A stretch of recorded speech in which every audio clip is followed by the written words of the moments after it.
Perkenalkan, nama saya Enistian Ningsih. Saya mahasiswa semester 2 PG PAUD, Universitas Terbuka. Dalam hal ini, saya akan mengenalkan pengertian ODD. Saya akan bahas masalah anak kebutuhan khusus ODD. Apa itu ODD? ODD adalah singkatan dari Oppositional Deviant Disorder, yaitu penyakit di mana seseorang anak memiliki jenis tingkah laku yang lain daripada anak normal lainnya. Dia perasaannya suka marah, merangsang, atau perilaku argumentatif dan membalas keburukan kepada orang lain. Tingkah laku anak kerap mengganggu kita dalam kehidupan kita sehari-hari, termasuk dalam kegiatan keluarga. Banyak remaja dan anak-anak yang mengidap penyakit ODD.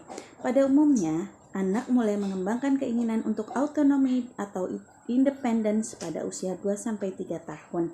Perilaku suka mengganggu ini biasanya normal dan bersifat sementara. Normal pada usia 2-3 tahun tersebut. Namun, apabila perilaku ini berkembang menjadi perilaku yang mengganggu dan sifatnya menetap, memiliki intensitas tinggi sesuai bertambahnya usia dan frekuensi, bisa jadi itu suatu kemungkinan anak menderita ODD. Contoh timbulnya gangguan defisit perhatian, kesulitan belajar, gangguan suasana hati, dan gangguan lainnya. Ada beberapa pasien ODD yang berkembang dengan gangguan yang perilakunya tiap hari makin parah yang disebut dengan gangguan perilaku. Perilaku ODD karakteristiknya yaitu ODD biasanya tampak pada perilaku yang tidak kooperatif, suka menantang, suka marah-marah, uring-uringan, dan bermusuhan terhadap figur otoritas. Dalam hal ini seperti guru di sekolah atau pengasuh di sekolah ataupun orang tua di rumah atau pembantu yang ada di rumah. Hal ini biasanya mengganggu fungsi dan aktivitas sehari-hari. Diperkirakan sekitar 2-16% anak usia sekolah dan remaja yang mengalami ODD. Apabila perilaku ini terus-menerus terjadi sekurang-kurangnya selama 6 bulan, maka itu ada kemungkinan anak tersebut ODD. Ada 4 dari 8 simptom atau tanda frekuensi sering terjadinya ODD dalam kehidupan sehari-hari, yaitu yang pertama, hilangnya kesabaran. Yang kedua, sering beradu argumen dengan orang dewasa atau bersifat konfrontatif. Yang ketiga, menolak atau menentang memenuhi permintaan orang lain. Yang keempat, dengan sengaja melakukan perilaku mengganggu terhadap orang lain. Yang kelima, menyalahkan orang lain untuk kesalahan atau masalah yang dia hadapi sendiri. Yang keenam, mudah merasa tersinggung atau terganggu. Yang ketujuh, sering merasa marah dan kesal. Yang kedelapan, senang menyakiti perasaan orang lain dan dendam. Penyebab ODD bahwa para peneliti percaya bahwa faktor psikologis, psikososial, dan sosial dapat berperan dalam penyakit ini. Masalah neurotransmitter anak-anak dapat menyebabkan penyakit ini. Faktor biologis yaitu anak dan remaja yang rentan mengembangkan perilaku ODD, ADHD, dan conduct disorder adalah mereka yang memiliki orang tua dengan sejarah yang sama atau orang tua tersebut memiliki penyakit tersebut pada masa kecilnya.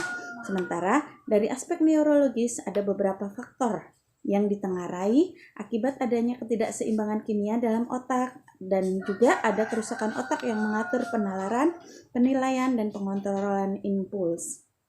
Faktor psikososial. Faktor sosial hubungan dengan orang tua menjadi penyumbang terjadinya gangguan ODD. Hubungan orang tua dan anak yang buruk, penerapan disiplin yang tidak konsisten, kasar, dan penuh hukuman. Faktor sosial. Salah satu faktor penyumbang faktor kemiskinan dan rendahnya tingkat status ekonomi. Sebagai contoh kombinasi faktornya tinggi level stres, orang tua yang single atau tunggal, isolasi sosial, dan kurangnya stimulasi dari lingkungan. Meskipun tidak ada hubungan yang jelas yang ditemukan, gangguan mental juga terjadi pada anak-anak dan anggota keluarga dengan gangguan mental ODD. Faktor lingkungan ODD pada anak sulit disangkal seperti yang pertama, keterampilan mengasuh anak yang buruk, pengawasan yang tidak memadai, disiplin yang kasar atau tidak konsisten. Yang kedua, kekerasan dalam rumah tangga. Yang ketiga, kekerasan fisik. Yang keempat, kekerasan seksual. Yang kelima, pengabaian. Yang keenam, pemiskinan. Dan ketujuh, masalah dalam pernikahan. Dan kedelapan, penyalahgunaan zat oleh orang tua atau pengasuh. Gejala ODD. Berikut adalah gejala ODD yang paling umum sering terjadi pada anak-anak.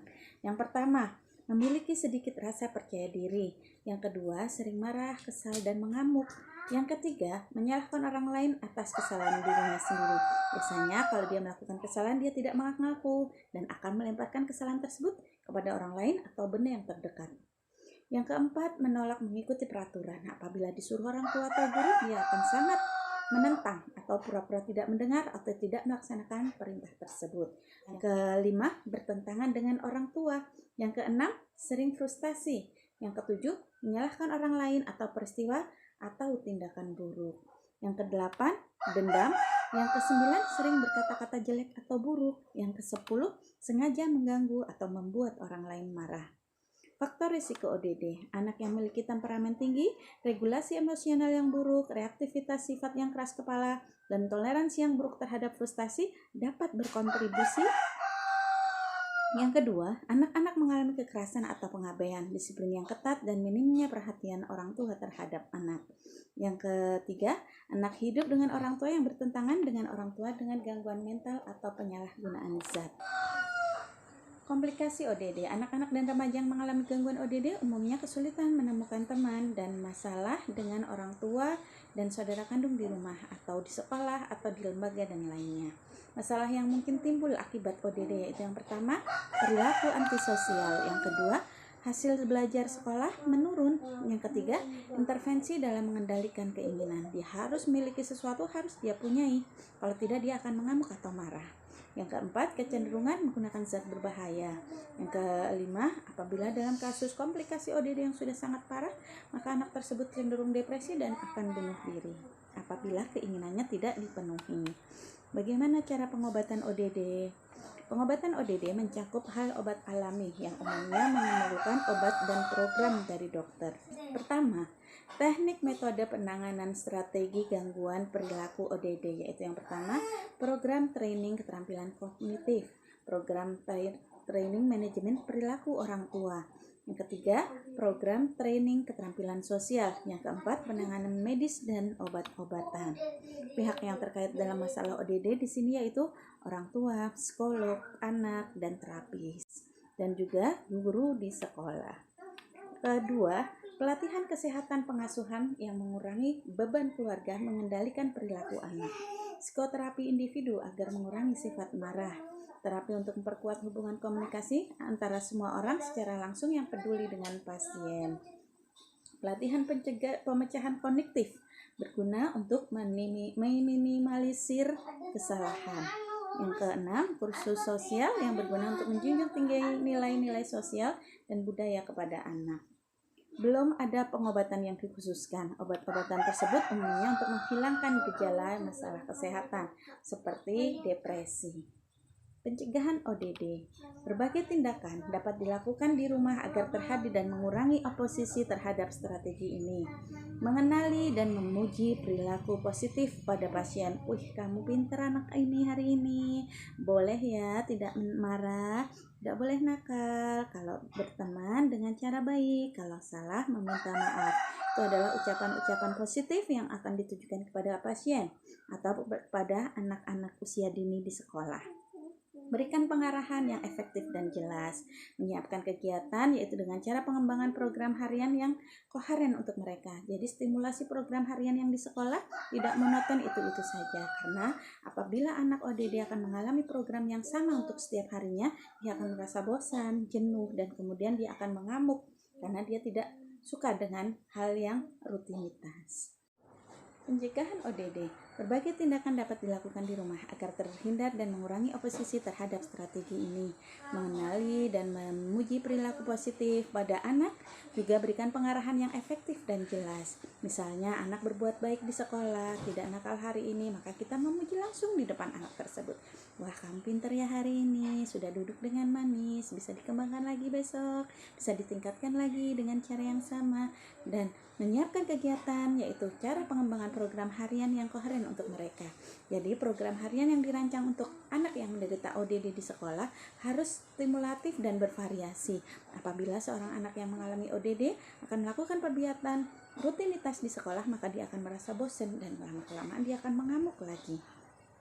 Mulailah dengan waktu yang pas, dengan perkembangan jadwal harian yang koheren yang terkait dengan orang tuanya dan anaknya.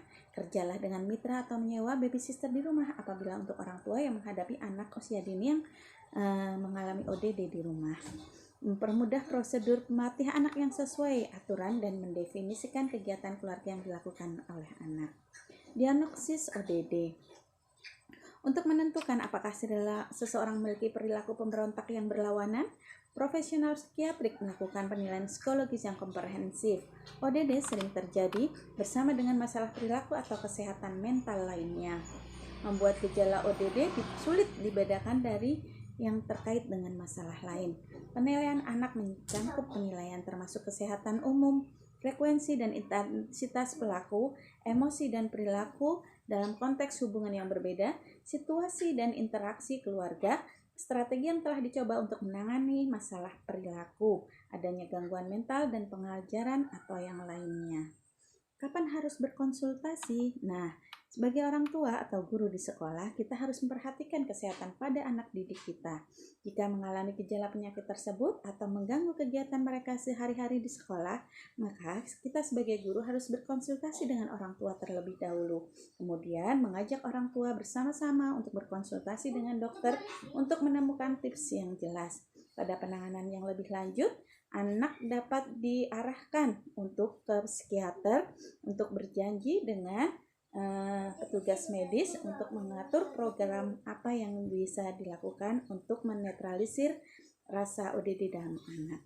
Demikian makalah dari kami, anak berkebutuhan khusus, dalam hal ini ODD, Oppositional Defiant Disorder. Salam, terima kasih, semoga bermanfaat.